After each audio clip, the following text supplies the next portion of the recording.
انبي بيوجعني، ويا اهلاوي يا ابو خمسه من صن داونز سيبنا خيبتنا كلنا كمشجع اهلاوي ومشجع زملكاوي، وقعدنا نحفله على بعض رغم الكارثه الكبرى والمصيبه اللي احنا فيها كمشجعين للاهلي والزمالك. مباراه صن داونز ومباراه انبي يا جماعه كشفت الاهلي والزمالك، كشفت لعيبه الاهلي والزمالك، كشفت بشكل قاطع وصريح ورسمي ان احنا ما عندناش كوره في مصر، ان احنا ما بنلعبوش بكل اسف كوره في مصر.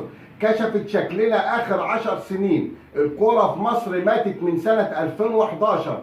انعدام المواهب في مصر، انعدام كرة القدم في مصر بشكل كامل. الزمالك فايز على الترجي 3-1، جماهيره قالت خلاص ربنا يسهل والفترة الصعبة عدت وهنبدأوا بقى فترة جديدة. هوب ضد انبي في الدوري الزمالك بيخسر 2-0. المشكلة يا جماعة مش في ال 2-0، المشكلة في شكل الفرقة، المشكلة في الهدفين اللي جم. الهدف الأول ده فضيحة، تغطية ورا اللاعب بيغطي بطريقة غريبة خالص، بيطلع الكرة لفوق، حاجة غريبة يعني. طلع في الأول، طلع لقدام، إنما تلعب الكرة لفوق عشان تروح لإنبي يرجعوا بقى بدون عليك، شيء ما بيحصلش. والأهلي الأربع أهداف من الخمسة اللي دخلوا أخطاء لعيبة، أخطاء ما تحصلش. الأول والثالث من محمد الشناوي، والثاني سوء تغطية تسلل من اللاعب بتاع النادي الأهلي، حاجة غريبة جدا. ياسر إبراهيم.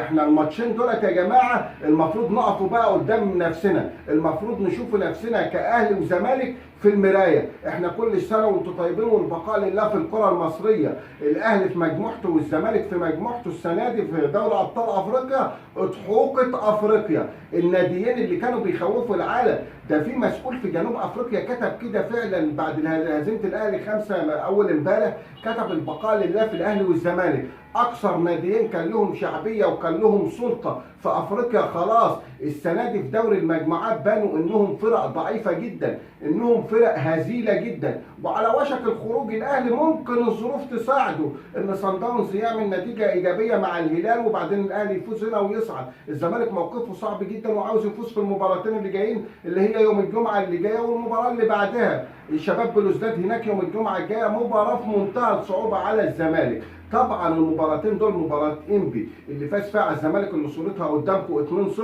ومباراه الاهلي وصن داونز اللي الاهلي اتغلب فيها 5-0، دول كارثتين في عالم كره القدم. ولكن هي دي الحقيقه، وهو ده مستوانا، وهو ده اخرنا في الكوره. ما عندناش يا جماعه، ما فيش، انت ما عندكش هتجيب ازاي وهتعمل ازاي. اللعيبه في مصر قسما بالله، لعيبه الاهلي والزمالك اللي بتلعب ديت، اللاعب اللي ياخد مليون جنيه يبقى ظلم وحرام وما يستاهلهمش. تخيل بقى بياخد 15 و20 و17 و25 و30 مليون في السنه ومش عاجبه، وبيقدموا لنا الزفت والخرا اللي انتوا شايفينه ده في كل مباراه. مفيش مستوى ثابت خالص.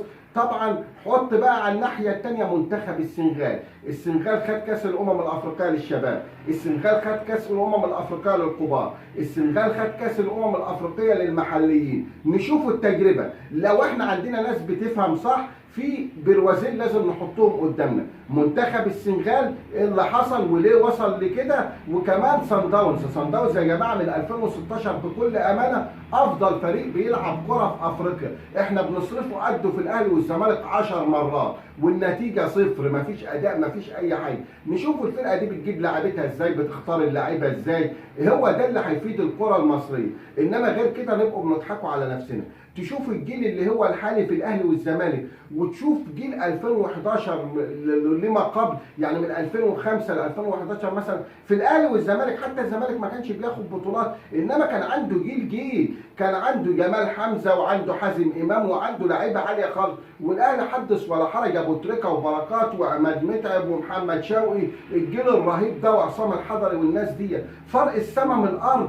احنا حاليا الكره في مصر بصراحة حاجة تحت الصفر، مش عارف اقول ايه والله. انما اللي انا الله مش هينعدل حال الكرة المصرية من ساعة ما اكاديميات الكرة طلعت، والوسايط والكوسة والمحسوبية. اللاعب اللي له واسطة، اللاعب اللي حد يعرفه، اللاعب اللي ابوه بيدفع فلوس بتاع الاكاديمية عشان ياخده يوديه نادي، هو ده اللي بنشوفوه حاليا. هو ده اللي بينزل الملعب، هو ده اللي بيمثل اهلي وزمالك واسماعيلي ومحله. شايفين الاسماعيلي فوق دلوقتي قبل الاكاديميات ده ونظام الاكاديميات ده، وكان لما بينزل كشافين يختاروا لعيبه لعيبه كان الوضع غير كده خالص في مصر. اكاديميات الكره ونادي زد ونادي بد ونادي مش عارف مين، وكل واحد عامل لي نادي ويجيب لعيبه وواسطه وكوسه ومحسوبيه. والكره في مصر لسه في انهيار تاني وثالث وعاشر. مش ده الاخيره، مش دي النهايه، ده احنا لسه هنشوفوا بلاوي سودة على دماغنا بسبب الواسطه والكوسه والمحسوبيه في الرياضه. رجاء الاشتراك في قناتي وتفعيل الجرس عشان يوصلكم كل جديد.